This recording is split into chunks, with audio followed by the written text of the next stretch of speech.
Hey everyone, welcome to Pebble, and it's an interesting time for me. I'll tell you why because I've been meeting so many entrepreneurs at university. So hi everyone who's joined in. Hello everyone, welcome to Pebble, a startup podcast that is specially built around startups and deep tech, and for entrepreneurs who are making the news. My friend Anirudh A Damani, the founder of Artha Venture Fund, is indeed making the news and is more than making the news. He's going to give you a lot more interesting information on how to start a business, perhaps also succeed, right?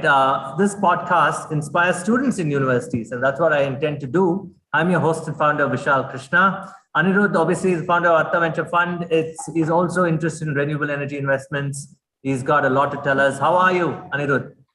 I'm great. Thank you so much, Vishal, for inviting me. And I'm so excited about this conversation. I think, entrepreneurship now is influencing even the earliest of students. And this is a great way for them to start building something new.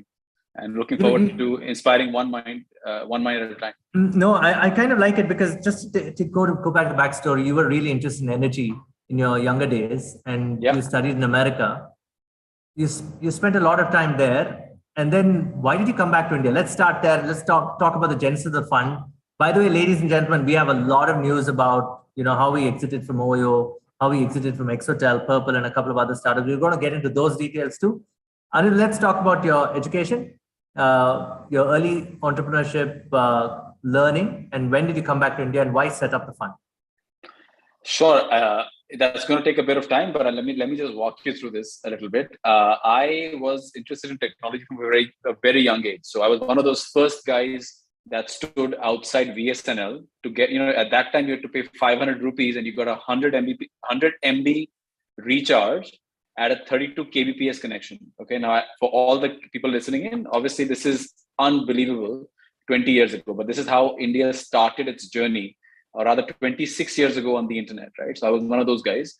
So I obviously, when it came around time when I had to choose a major, I chose computer science. And I realized after finishing my first year in the US that I was terrible at writing code, terrible. I was really good at logic. I could really understand the mathematics part of it, but I was good at business, but I was pathetic at writing code. So at the end of my first year in college, I had a GPA of, lo and behold, 1.0. I had a 1.0 GPA at the end of, which is out of 4, right? So I pretty much flunked every class I took except for one class, which was economics. I somehow aced that class. And I thought maybe that's my calling. Next 3 years, I switched majors from computer science into business administration and economics. I finished with two majors, a double major, and I also ended up doing a bit of comp sci on the side. What was really interesting though was that I think I found the entrepreneurial bug during college. I started running a college business out of my dorm room. I worked at 3 different companies during my college year. So I used to sell mobile phones out of my college dorm room.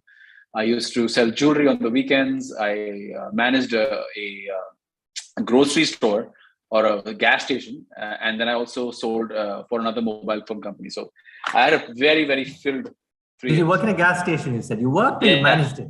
No, I worked. I mean, I was the only guy, so I guess I managed it too, right? So I'm managing myself. But what I effectively did was I just, and this is something that I talk to a lot of my, the next generation about, is that I just opened myself up to so many experiences, right? Managing a gas station, opening up yourself to sell jewelry, to sell mobile phones, to run a business. So by the end of my 4th year in college, I had like 3 or 4 job offers. And the one that I took up was the one that I did not sign up for, right? I took up a job in door-to-door sales, a complete fluke chance that I got into a room where there was, I think, the coolest Indian guy that I've ever met in business. And he was basically running a sales seminar at the time. And I was completely hooked. He basically signed me on, a Marwadi kid from Bombay, for a no-base job. You only got paid if you sold. And I did that for 5.5 years straight, and completely under his tutelage. Ended up also running a commercial end of the business for him. And in 2010, got a chance to acquire the business and become a manager or the owner of the business. So ran that for 3 years. We restructured the business after the whole, the 2008 financial crisis. And in 2013, the business was making so much cash that we got a chance to sell it. at a pretty decent price to come back to India and restart operations. That's my genesis of 12 years of being in the US. That's fantastic. And I know of a little story where you were in Sri Lanka when you met a young man, or you at least sent you an email saying that he wants your money. Yeah. Right? And that Very turned out to interesting be. Well, yeah, you have to tell us. I won't reveal it. I know who it is. I'm going to let you tell it. Go for it. I think as founders, it's so important that we travel, right? And I've, since I'm a founder turned investor, so I always look at, walk around thinking of, interesting ideas to invest into. So that I think that's why I connect a lot better or get very emotional about businesses, right? So I had actually gone for the T20 World Cup in 2012 in Sri Lanka. And since I, booked everything pretty late, I did not have hotel rooms. So then someone told me that, listen, there's this cool thing going on called Airbnb. So why don't you look up a place over there? Maybe you'll get a room. I ended up getting a 3-bedroom apartment in which my mother, my brother, and I stayed. And it was lavish. It was one of the top surgeons of Colombo, his own house. And when I got there, he was just raving about this thing called Airbnb and never heard of it in India in 2012, right? And he's like, this is so great. We're getting so many guests and so many interesting people. I'm going to build an extra floor. And this guy is one of the richest guys in Colombo. So he has like a 7-8 story house, and he's given up 2 stories just for guests. He said, I'm building another story and I'm going to have more guests staying. From there, I was like, head to the US. And I was going there because I was finishing off the paperwork to sell my stake in the company. And again, it got to Dallas. I thought, let me try this Airbnb thing out again, because my parents like having, karka chai when they're traveling abroad. Lo and behold, find another Indian who's rented out his apartment. And he was raving about the fact, that how he's actually only staying in his apartment 4 days a week and stays with his girlfriend over the weekend. And I said, this is just uncanny, right? Like there's something obviously major going on. Finishing everything off, I come back to India. And the first guy that I meet, right? And this is, by the way, the only pitch my father has ever attended in his life, okay? And the only incentive for him to attend this pitch was that it was held at the NSC, right? In Bombay, which is at the BKC, right? So the only pitch he's ever been to in his life, and I think he's imprinted that in his life, in his mind, that this is how pitches are, was a 17-year-old looking kid, who had just turned 18 at the time. He was wearing faded, ripped jeans, and he had scruffy hair on his face, and he was asking for money to build India's corporate Airbnb, right? And my dad was like, if this is what you guys are funding, I don't know how the heck this is ever supposed to make money, right? But that kid went on to, the company at the time was called Oravel. We funded it. I actually understood it very well because I had just experienced Airbnb. And later on went on to become Oyo. It's a decacon, and it's all these amazing things that are going on. But yeah, that's how it all started. It was called Oravel. Oravel, yeah. Oravel Stays Private Limited. That was the original name. I think it's still the name. And your father said, this is not a done deal, because he saw him in probably ripped jeans. Yeah, he was like, and I actually asked for Ritesh's driver's license, right? While we were there, I was like, if you're 17, I don't know if we can negotiate valuation with you, my friend. So let me see your driver's license. And he had just turned 18. Right? He just turned 18. But the guy had like amazing, I think his maturity in terms of presentation, in terms of communication was far beyond his years, far beyond. I think one of the preconditions we had for him, because he was so young and he wanted to build this bed and breakfast for corporates thing, was for him to go and get one of the top or one of the best bed and breakfast owners as a co-founder. I don't know how he did it. He convinced a guy to come in as a co-founder, kept him on for 2 years. And I told you that this guy knew how to convince people. And sales is 90% of the job, in my opinion. I agree with you. And I'm glad you brought up sales, and we're going to talk about it because I want the kids to understand that if you're a founder, you have to do sales. Yeah. And at many levels. It's not just about selling your product. It's about selling the shares. It's about selling the employees. It's about selling the ESOP. It's selling the vision. It's about selling the landlord. Why you shouldn't be charging me 12 months of deposit and give me it 6 months. You're selling all the time. You're a founder. You're 100% in sales, right? 90% of the time. Is it negotiation, would you say, most of the time? Most of the, it's a lot of yeah, in many ways negotiation, but also sometimes, people lose the vision, right? As a startup, you're going to have your ups and downs, right? And when you're on your down, you got to put on your sales hat and convince your troops to stand up and to fight again. And when you're at the top, you have to again convince them that it's not always going to be at the top. Like, let's temper it down. You got to sell them on the fact that you got to still be humble. And therefore, I say the founder's job is to be in sales all the time, right? And without that, I think those are the companies then have to outsource the sales function to someone else, and then it becomes a disconnect, right?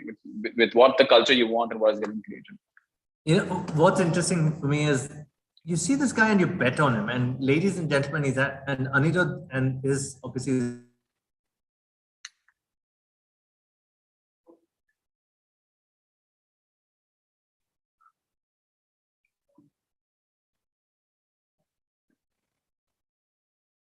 office fund, right? So sorry, you got disconnected. You said sorry. I said at that point of time you were a family office fund, correct? Yeah, we were actually just starting out. We're basically just throwing some money in the ring. We said, and I had a thesis that we should invest the same amount in every company. So we committed that, and the intent was to only invest in companies that I could understand. Right? If I could understand it, I wouldn't invest in it. So Oyo I got right away, or Oravel I got right away. So we invested. In fact, I think Oravel was like the 8th or 9th investment in my life. I think Exotel was number 5 and this was number 9. Okay. And you'd invest in 9, and the 5th and the 9th startup really worked out for you. Yeah. Did the success of these funds, did that become the foundation or the origin of Artha Venture Fund as we speak today? Or it was a stepping stone. Change over time. Okay. I think it was a stepping stone. I think 2016 we exited Oyo. I think at that time that was the largest ever exit in terms of multiples, and also I think in terms of amount of money for any angel deal since the start of VC in India, right? So this was a 300 plus X exit, and there's actual cash that came out of it. I mean, if you remember 2016, nobody talked about cash, right? Everybody talked about how little Indian funds have returned. So once that happened, a lot of family offices started tying up with angels like us, or even VCs started tying up with angels saying, listen, whenever you see a deal, we'd like to get a check-in, right? And I think over that 16 to 19 period, I must have, and I must be working with over 30 to 40 family offices, many of them exclusively. And I think that became the genesis for the fund, because once I started getting them more deal flow, that 16 to 19 portfolio, Vishal, has so far returned 4 times cash, right? We're sitting in 22. It's already returned 4 times cash. And so that became a lot of confidence building. And then, when we set up the fund, we already had all these family offices. They knew how we operate. And we very quickly could get it to, 225 crore fundraised, overshot our target. Yeah. Let's get these fancy numbers out of the way, which people would like, and the kids will like it. 300x Oyo, 150x Exotel. We haven't exited that yet. 150x and standing. Oh, wow. That's interesting. Okay. And Purple, you had Purple is about 96x and standing. Okay. And there's one more company. Karza, we just exited. It got acquired by Perfios. And again, Karza is a great business. Total lifetime fundraise is 1.1 million. It exited at a 600 crore valuation, right? So you can imagine, I mean, forget about what the investors made, think about what the founders made, right? They owned a majority of the company, and I think it was a fantastic exit for everybody. Okay. The reason I brought this in is because one is I've known you for such a long time, and you also wrote a recent column on what is happening in the VC ecosystem in India today. Yeah. Very important column. With so much celebration happening, there's a dark underbelly that's also revealing itself, and it's scaring me because it's an industry that I've championed for a good 10 years now. And your thoughts on, okay, when a founder is starting up raising money, what is that marriage all about? I like what you said. One level, it makes money for the fund, yes. The founders make money, yes. But there's also value. Like you said, Oyo has created enormous value, right? And so is Exotel. And Exotel is an older company. It's been around for a while. It takes a long time to create value. Set that in perspective, Anirudh. What are some of the things that these founders should keep in mind when they're starting with transparency, ethics, molded in certifications, if they're a hardware company, maybe, right? If they're an engineering driven company. What are some of the things that they have to do to grow steadily and obviously give great returns in the long run? See, I mean, it's such a complicated but simple topic, right? I think what happens is, I think we're all guilty of it at some point. When investors start pouring money into you and a lot of them are chasing you, you might start feeling larger than life, right? Because there's so many guys with money bags chasing you. And so, I think a lot of the times the success gets to a founder's head, but you got to realize in today's world, every single business owner, it doesn't matter whether you're Ratan Tata, whether you're a Mukesh Ambani, whether you're an Adani, or even if you're starting out today, you have to be wondering that there are 3 engineers or 3 people sitting in a room somewhere and developing something that is going to destroy your business overnight. So think about Oyo. Again, I'm using that as an analogy. In 7 years, in 2019, I was doing a talk somewhere, and I said, Oyo by itself at that time was worth 75,000 crores by itself. Oyo at that time at 75,000 crore valuation was worth more than all the listed Horeca companies on the stock exchange in 2019. All of them combined was 65,000 or something. And this included India Hotels. It included, multi-generational 100. I remember that. But the point I think it beat even the Tatas. Exactly. Correct. So the point was that we have to understand that the game that we're in today and the pace of innovation in India, globally, is so fast that you have no idea when something's going to hit you out of left field, right? Like it's just going to come and there you go. And so you have to be a student of the game. Secondly, when you're taking investor money, you have to realize that you have to have internal systems that are strong enough to provide transparent reporting, because investors are not responsible for coming and running your business, right? That their intent is that we respect that you are running what should be a tight ship and that you know what is going on in your business. So whenever you represent a number to us, we believe that is true. But when those numbers don't look true, then I have a choice to come and inspect everything you're doing. So many times I notice that founders don't pay attention to information systems. So they have no way to understand, like for Marwadis and Gujaratis in most cases, every Friday there is a habit of checking your trial balance. Now, many of the students will hear trial balance and they'll just immediately roll up their eyes and say, oh my God, what the heck is that? And why should I be checking it? But the point is that the trial balance tells you every week that which way are you progressing and whether the way you're progressing is the way you want to go. Okay. Now, the best analogy for that, guys, is that all of us have flown on a plane. Let me ask you a question. Imagine you open up the door to the cockpit and you realize that all the buttons in front of your pilot are completely dark. Okay. And the pilot only has a stick. He doesn't know where the heck he is. He can't see from any of the systems around him at what height he is at, what speed is he traveling at, and where in the world he is. And he's the guy flying your plane. How excited or petrified are you of being on that plane?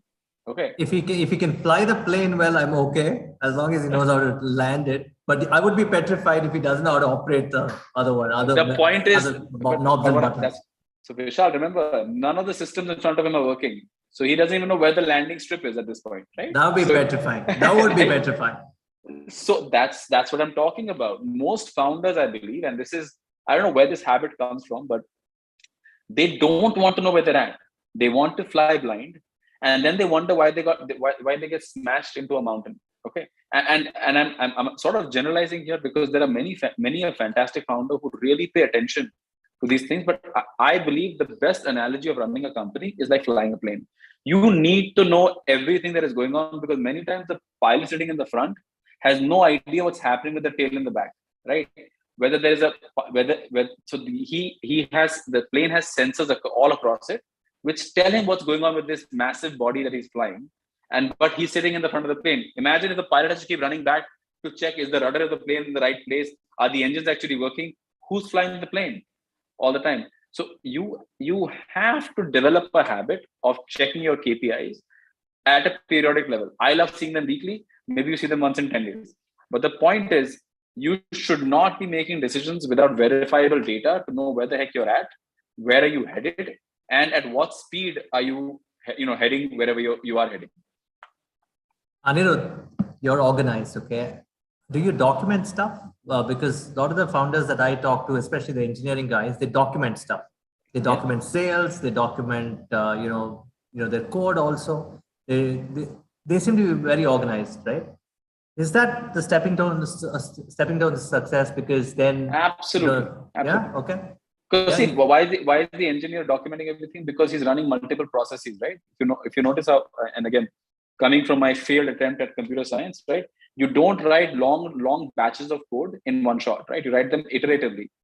That itself is telling you how to run a company. You do small things and you see, okay, am I getting the result that I want? And then you add one more step on top, right? Now, that whole process of checking the result is exactly what I'm talking to you about as KPI. Because you're running multiple processes as a business. You're running sales, you're running HR, you're running, you're running collections, you're running accounts, so many things. And if you're not checking periodically where the heck all these wheels are churning, right? You're going to find out that one day that they're all smashing into each other and creating a bunch of chaos. No, I'm glad you answered it. I know, and I also like your honesty with what you said, that many of us are to blame. I think most of us in the media, we celebrated the money coming in at some point, at some level. And obviously media follows the news. And now that there are other stories coming in, we're going after that. I think the balance is that, like you said, good entrepreneurs document themselves. Good entrepreneurs know what they're doing. And there are a lot of them here. I want to go into your aspects, right? I mean, how have you changed as an investor? You do energy, you do multiple sectors. How do you manage to keep pace, Anirudh? It amazes me that I can pick any subject today and you can talk about it. How does that happen? I think one of the things that I do is that I talk to founders every single week, right? So they become a huge source of learning for me.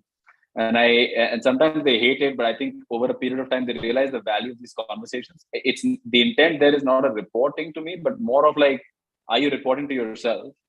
And let me help you, with understanding some of the data that's coming over to you, right? And I think from that I learned so much about business every single week. I think it amazes me how much I think I know about business until the next thing tells me how little I do know, right?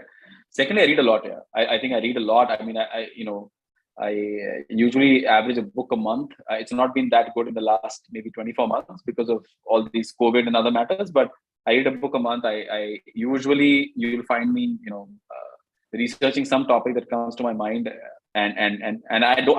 And I think this is a trait that comes from cold calling. Is I don't feel awkward reaching out to people that I don't know, right? Just to understand, what the heck they're doing, right? And just having a casual conversation with no strings attached. I mean, this deal we announced yesterday, Leverage EDU, was a guy that came to my podcast that we'd spoken 4 years ago. And then he came to the podcast. I reached out to him. We had a conversation. And next thing I thought his business was so amazing. We ended up raising $2.3 million for him. And we created a whole business model doing it.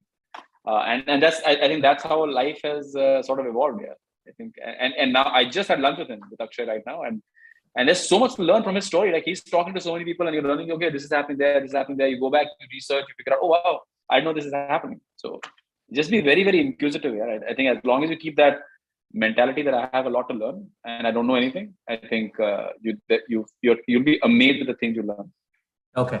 We're old enough to talk about these things. I think when we were, we spoke about big data became AI, right? And things keep changing. ML, technology trends change, right? Although the layer is the same, right? You have enough data to do, you could probably compute it faster.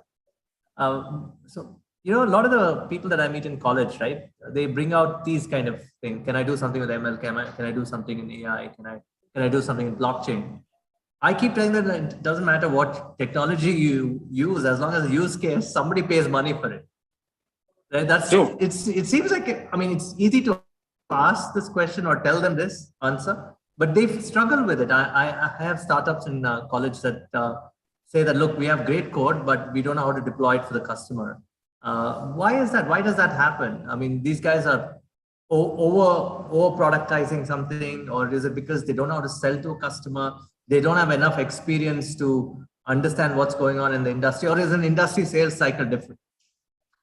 No, I think a lot of the time what also happens, and this is a very, very common issue, by the way, right? That engineers go out there, build a fantastic product, then they try to look for the problem they have to solve, right? So that's not usually the right way to do it. So what happens is you fall in love with what you're building, so you don't want to show it to anybody else, right? And then you want to show a final product that nobody understands.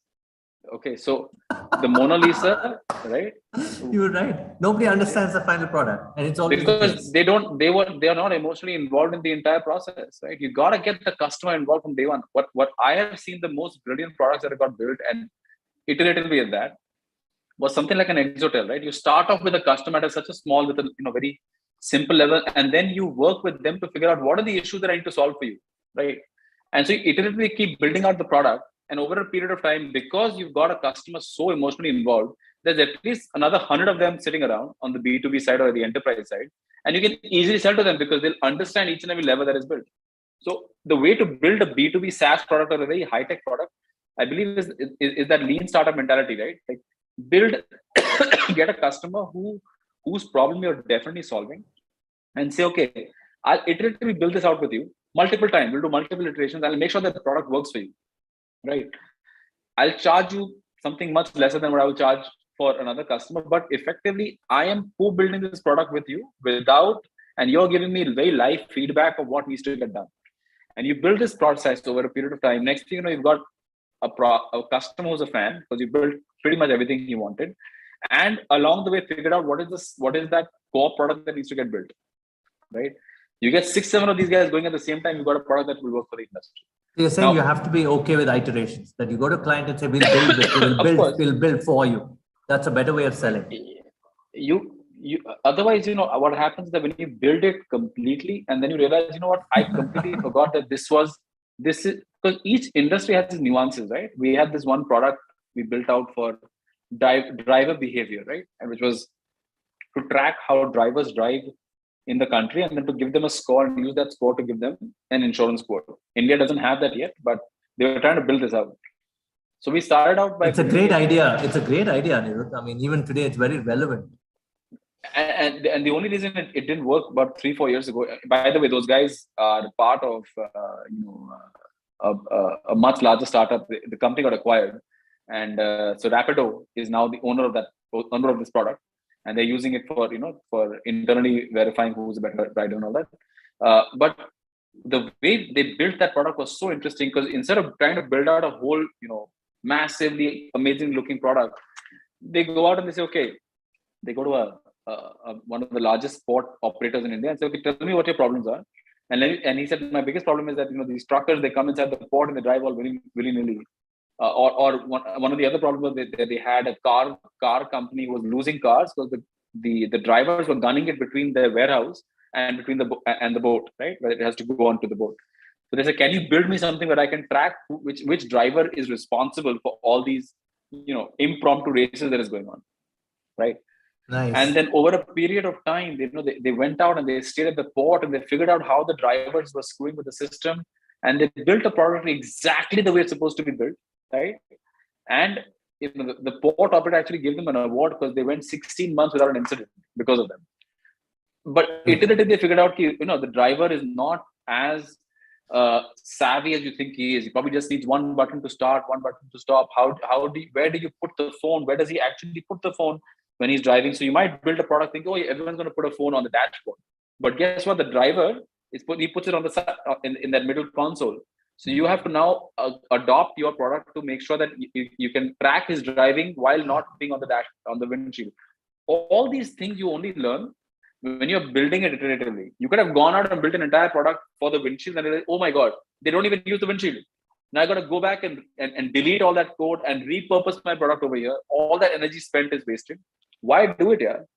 Might as well take an iterative process where you've got the customer invested more than in money, in terms of time. You should charge them, but they should spend time, because the more time they spend with the product, the more feedback they give you on the product, the more you're going to build something that they will use for a long time. So shall we go into audience questions? There's so many of them popping in, and this is from a founder. It's a company called frizzleweathercom. The founder's name is Ananta. And he says, and he's got a long question, but I'm going to read it. It says, recent financial reports state that renewable energy companies can save up to 20 million in costs by including weather forecasting suites in their workflow. He says his question is, with global warming and climate change playing a very important role in both weather forecasting and in the renewable space, Where do you see this combination going? Do you see products and software or whatever making an impact in this space? Yes, absolutely. I think there is so much to do in the renewable space, right? The I think the major issues with this space has obviously been, especially for a grid like India, right, which is not as advanced as probably some of the grids that I have worked with in the West, is that renewable energy is not consistent, right? I think you cannot give me a 99% confidence interval saying that tomorrow you're going to produce so much energy between 3 o'clock and 4 o'clock, because you don't know what time the wind's going to blow, what time, whether there's going to be cloud cover or not. So how do you build out those models? I have worked with a lot of companies, but the models always seem to be like 70% accurate, right? Or 50% accurate. And when you start getting 50% accuracy, you're like, why should I be paying you? I could even flip a coin and say the same.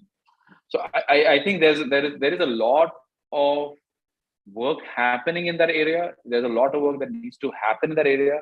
But you have to understand that this, at the end of the day, renewable, why people invest in it is because the yield game, right? The primary use case for a renewable energy investor is not that they want to do good for the environment. The good for the environment is usually the second objective, not the primary, right? So if you told me that, listen, this is great for the environment, will you invest? And I'll give you a negative 5% IRR for the next 20 years. I'm like, no, right? Am I willing to accept 12% versus 15% on coal? Yes, right? But obviously it still has to make a yield case. And what's happening is across the world, I just keep seeing more and more projects where they're asking us to invest in like 2%, 3%, 4% yield. And I said, HDFC gives me a better return on my bank account without doing anything. And here I'm investing in a project. Why the heck should I be taking all this risk?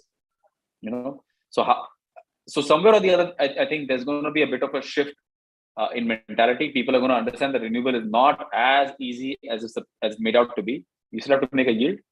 And that is going to be a good time, for all these products and services to also increase and improve the yield for the end investor. Okay, next question is from Abhilash. Okay, Abhilash, and he runs a consumer insight company called Consumer. He says the old method of data collection was focus groups, right? And physical focus groups, and obviously he believes that today, with enough data on the web, right, consumer insights is waiting to be, it's waiting to be changed. So his question is, do you see D2C companies setting the foundation for the larger companies to now use data crawlers, AI, to actually figure out consumer trends based on internet data? Do you see that happening at all, or do you see it's a combination? I think it's already happening, right? I think we're invested in a CDP platform based out of Bangalore called Lemnis.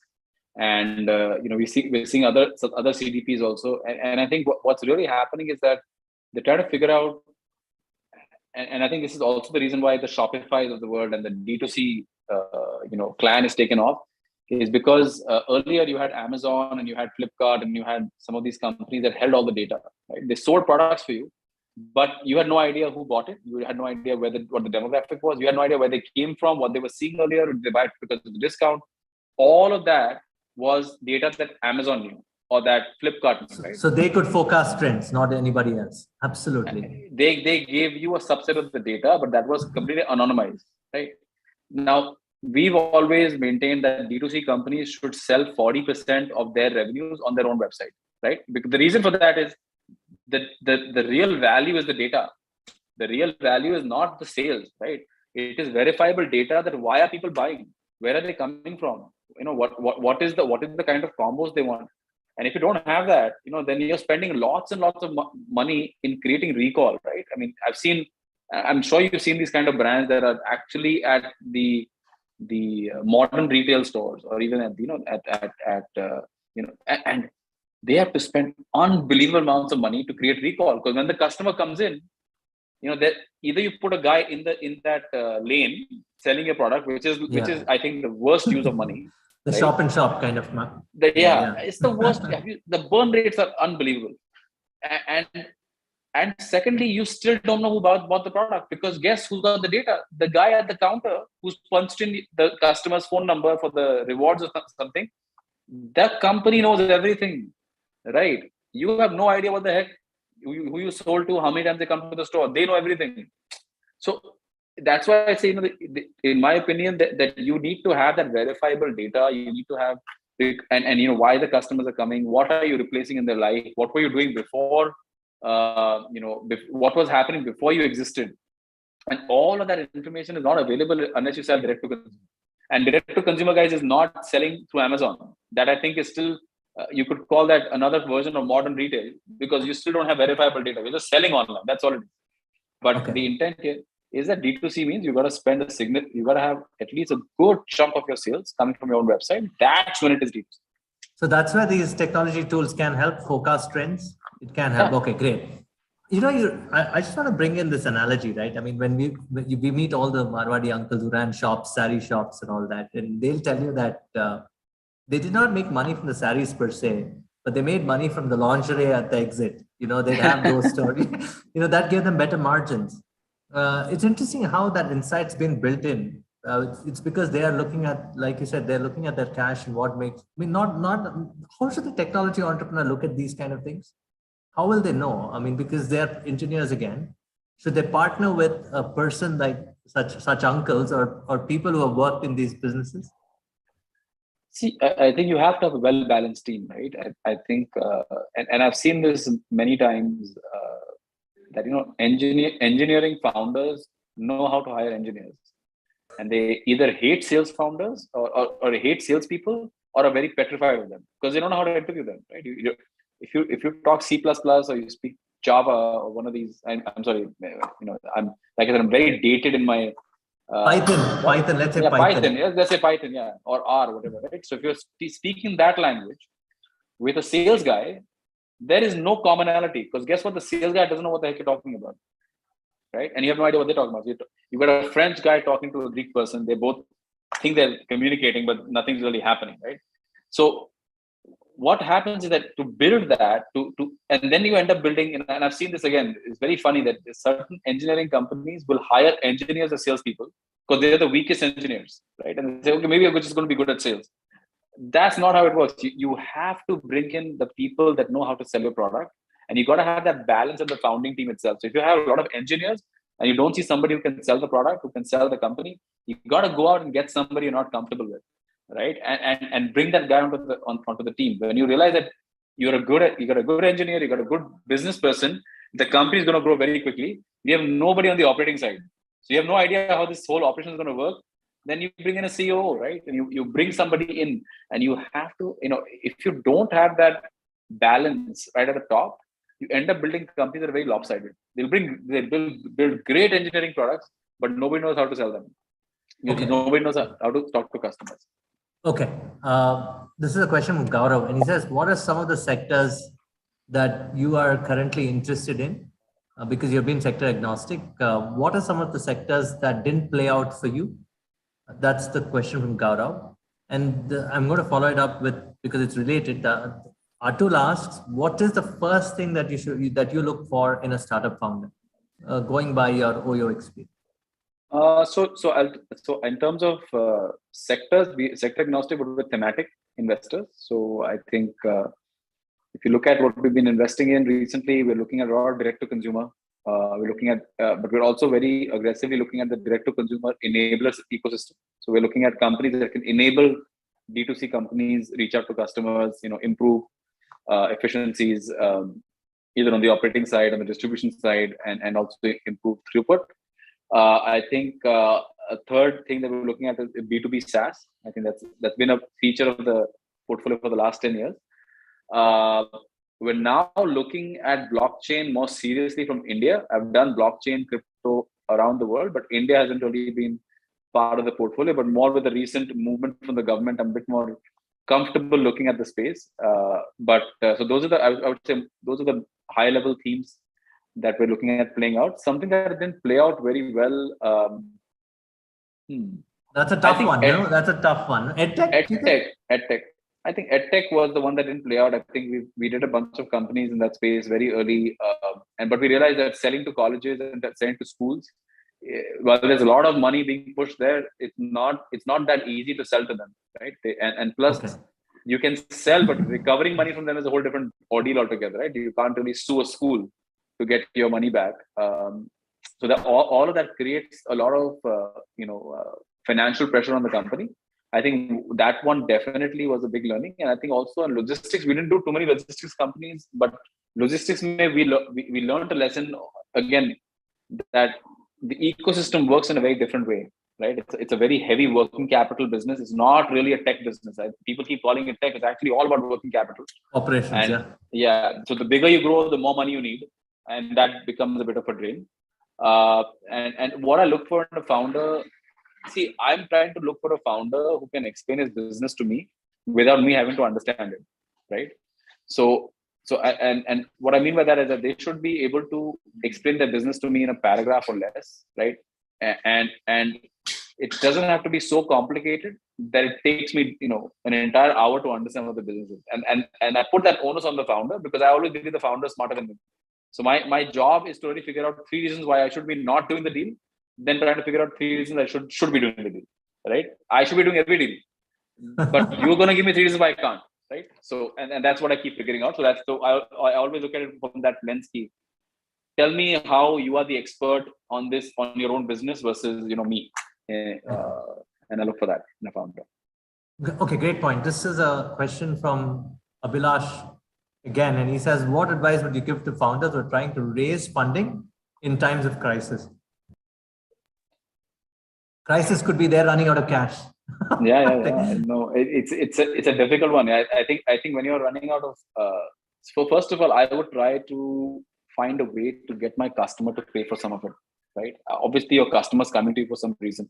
So can you figure out a way? I mean, I think Wire.com called Flight Raja back in the day did this brilliantly. I wasn't here in India when this happened, but when I read about the story, so this guy goes out and gets, so his customer was a travel agent, and the travel agent wanted access to fast, the internet wasn't prevalent at the time.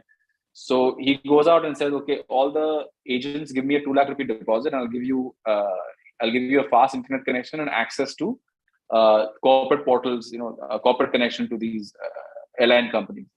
That guy went on and raised so much money on that, right? That VCs were trying to come and forcing themselves onto him, saying, listen, take our money. He's like, I have so much money from my customer, I don't need you. I think that's the most ideal situation. So when you get stuck in a crisis, guys, the best thing is that go to your customers, make sure they're, go to them, make them your fans, tell them what you're at, and they will, a lot of the time they are the ones that will get you more business or tell you what they're looking for and create more lines of revenue, right? Because I think when you're trying to raise in a crisis, just to finish the point, the only way you can entice this thing from happening is to lower the valuation, right? But once you get to that job of lowering the valuation, and then that's a bottomless pit, right? I mean, okay. Avoid that. Find ways for the customer to pay for it. Here's a question from Puneet, the founder of Seminar Room. He says, you mentioned that education didn't play out well, but he wants to talk about the opportunity. And he says, do you think, there are 270 million students in India, K-12 all the way up to higher education to the masters, right? He says, do you think 1 or 2 companies getting the limelight today in the news? He says he himself has got over 80 to 100 colleges signed up on his platform and to do courses based on curriculum. Professionals like you teach curriculum, right? And it's basically based on the new NEP policy. So his question is, do you see EdTech taking a new form in the coming decade or coming 4-5 years? Especially on the back of everyone following the news that one of the best EdTech companies in India, Glow, has funded FIFA, has sponsored FIFA apparently, and that's making the news. Do you think education today can be solved beyond these top 10 EdTech companies out there?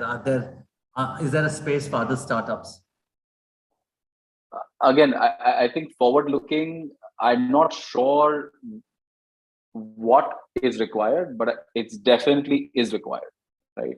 I think the sector needs a lot of fresh thinking, right? And I think The government is obviously pushing more innovation into this. They're obviously, I think there was yesterday, the government said they want to push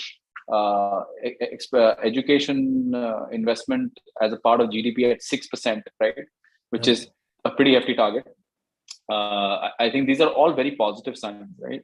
I just think that you should build a business, and this is whether you're doing renewables, whether you're doing anything, try building a business where the government support only adds to your profit, right? It cannot add, you cannot build a business around government protection because it can go away anytime. So as long as that is the crux of your business, then listen, even without the government support, I'll do very well. And this is a very compelling thing that a education institution or a person to take up. That's a great opportunity. The government push can only catalyze things for me. It cannot be the business itself. And I think if that is the way you look at it, then I think you'll do very well as an edtech company. But most companies, Vishal, is that they look at the government support as the defensibility, right? The government is going to support it. And guess what? The government can change its mind at the next election, right? So you cannot build a business on that because you're building a multi-year business and over a government that's only in power for 5 years. Okay, I don't know how you're going to advise this. I know, again, guys, it's only his view. So Puneet wants you to ask another question, and I'm just going to bring it out and you answer, and it was not based on the fund's thesis, but your personal opinion would matter here. He says, many say that the B2B business in higher education is hard, and because apparently he's obviously an edtech startup, and he says that he's cracked 80 to 100 colleges right now and has 25,000 students on the platform. He's he's not in a crisis, but an existential question. He says, should he continue with the B2B model or should he get into the B2C space? What works is the question. Without knowing what the business is, it's obviously a very generalized view. Yeah, okay. He's put in a line, I'll tell you. It's a platform where people like you would come onto his platform and then do course curriculum of colleges, right? You would lecture and thousands of students from different colleges log into your lecture. That's the thing. What's in it for me for being on that platform?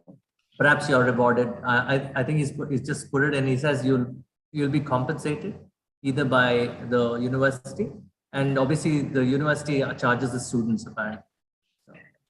So I think that's where the issue exists, right? B2C also the issue will exist, but B2B2C, which is what you're doing currently. Yeah. Again, you're relying on the ability of a third party to sell to a student why they should be part of the program, right? And then the university, which currently many schools and universities today are having issues collecting fees from parents. Now you're asking to pay for some additional feature, if you can, or an add-on over here. A difficult space, yeah. And again, even if they did collect, trust me, them paying you on time is a whole different ballgame altogether, right? You could be waiting 2 years to get paid by a university. Now, what are you going to do for 2 years, right? What happens to the team while you're doing all of this? And B2C, the issue is that there are so many competitors, right? Obviously, you're going to college students, but you always have, the front rows and all these other companies of the world. They're directly competing with you, right? And the CAC in this space can be 15,000, 20,000 rupees for conversion of one customer. What can you charge where your LTV can make sense, right? It's a very difficult space. I would try to find a hook that is so compelling, right? That it can sort of almost force the student to want to learn from you. I don't know what that hook is. And I can't think of one off the top of my head, but it has to be a hook where the student wants it so badly, right? That you're able to fulfill that need. What that is, I'm not sure. Again, I've only got 30 seconds of the business time. But got it. Yeah, got it. Fair enough. I mean, I'm glad you answered that. There's a question from Safa, and Safa, she asked a very nice question. So, through your years of investing, what are some of the failures or obstacles that you had to overcome personally, and how did you do it? 12 write-offs, and I think another 20 that are probably in some stage of being written off. I think the biggest learning has always been, and that's why when I look at the kind of habits I want to cultivate with my founders, is that, and even internally, is that you can't run away from reporting here. I think that's, if you ask me, the companies that have very strong reporting standards internally and externally over the long run have done in the portfolio probably 10 times better than everything else in the portfolio. And it's a very small subset of companies, by the way. Because they're just aware. They're always aware. Their situational awareness is so high. Right? They exactly know where they're standing. So there's they exactly know what they need to do at the time when an opportunity shows up, right? Or an obstacle shows up.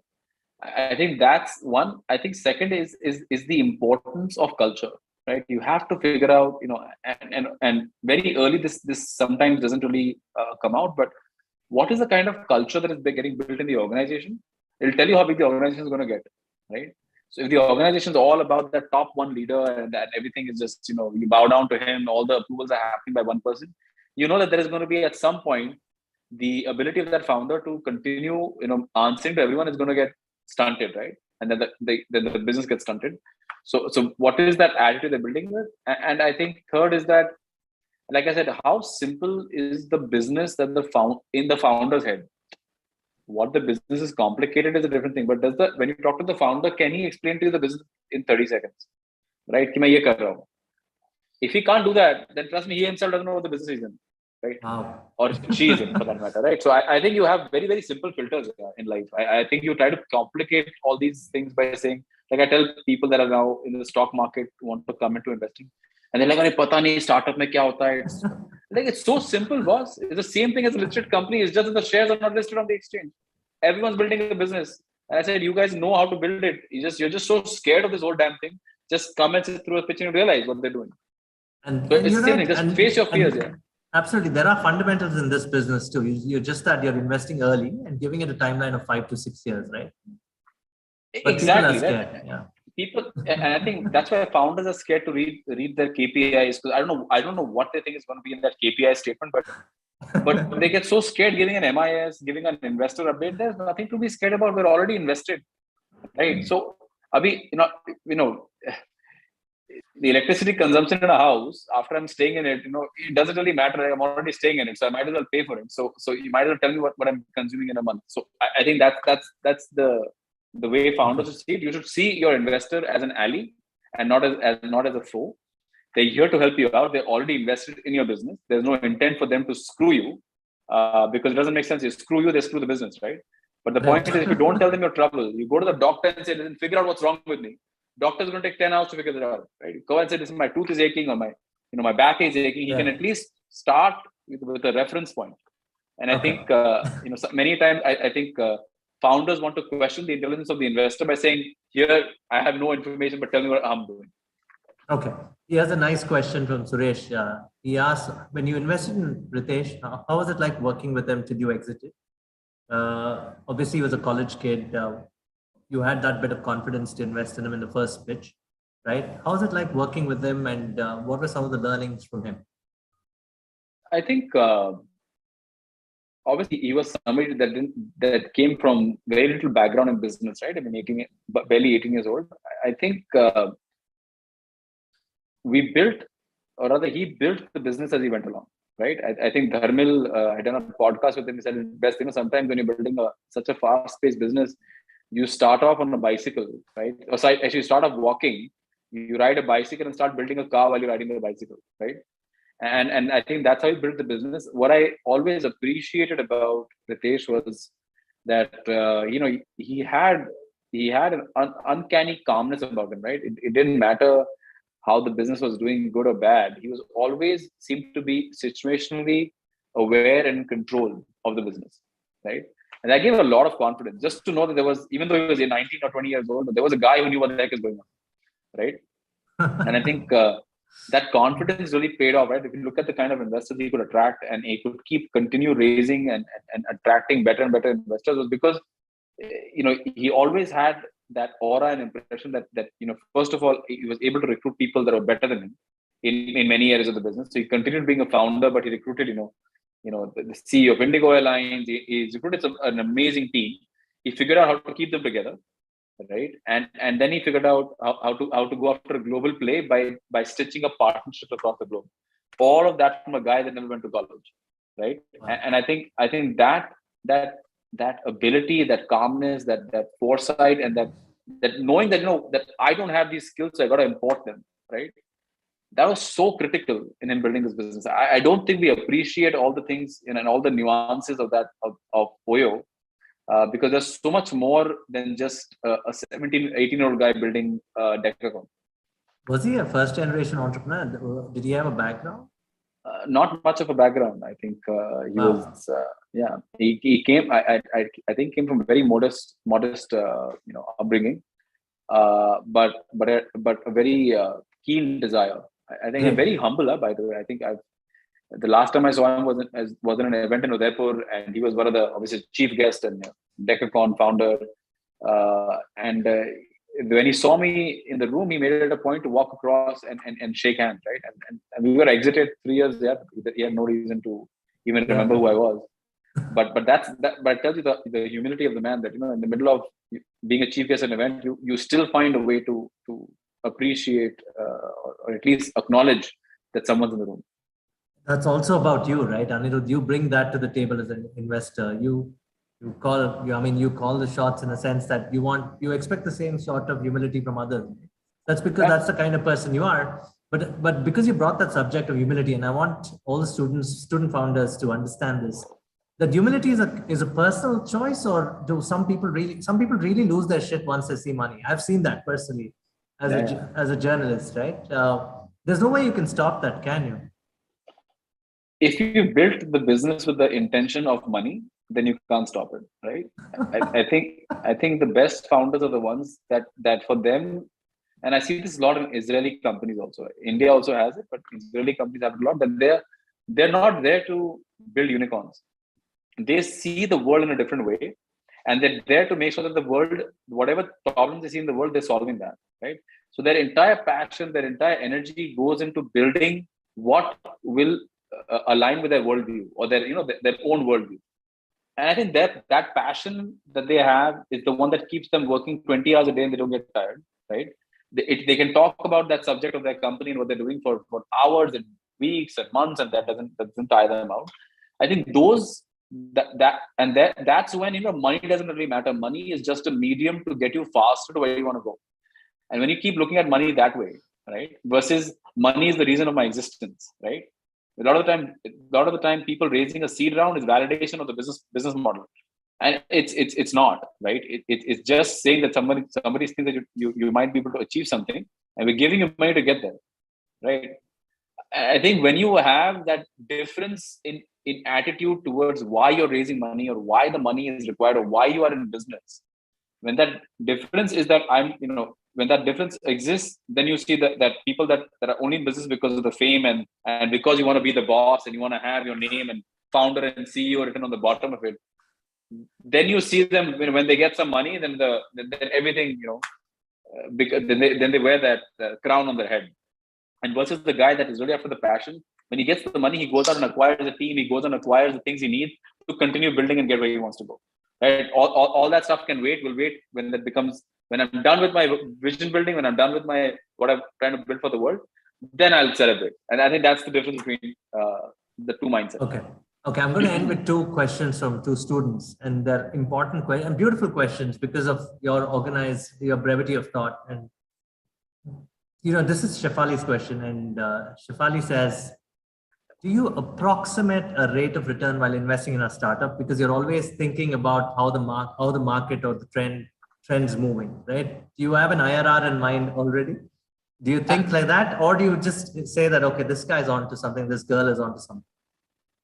So when I look at a specific startup, no, there's no IRR in mind, right? What I'm thinking is that there are a few things that I'm thinking at that time. One of them is that, are they solving a real human problem, right? Whatever they're solving, is that real? Does that exist? Is this a pain point for the market, right?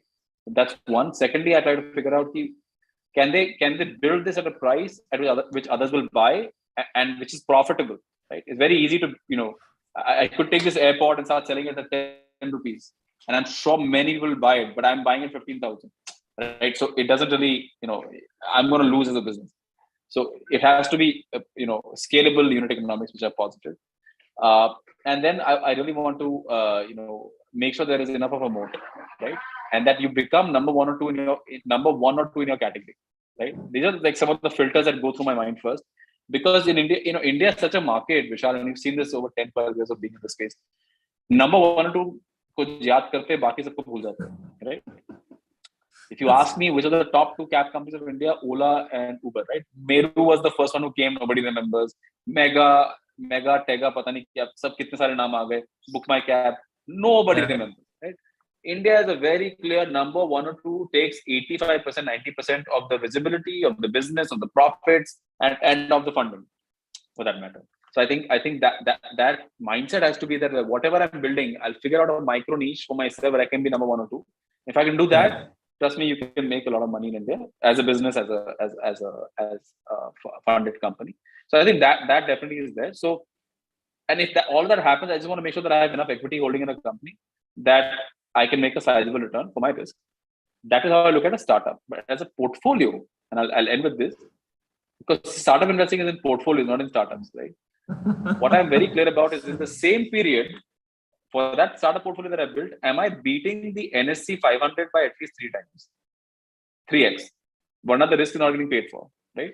So if Nifty has done about, I think, 16% over the last 10 years, I'm sitting at about 62, 63%, which means I'm beating it by a factor of almost 4x, right?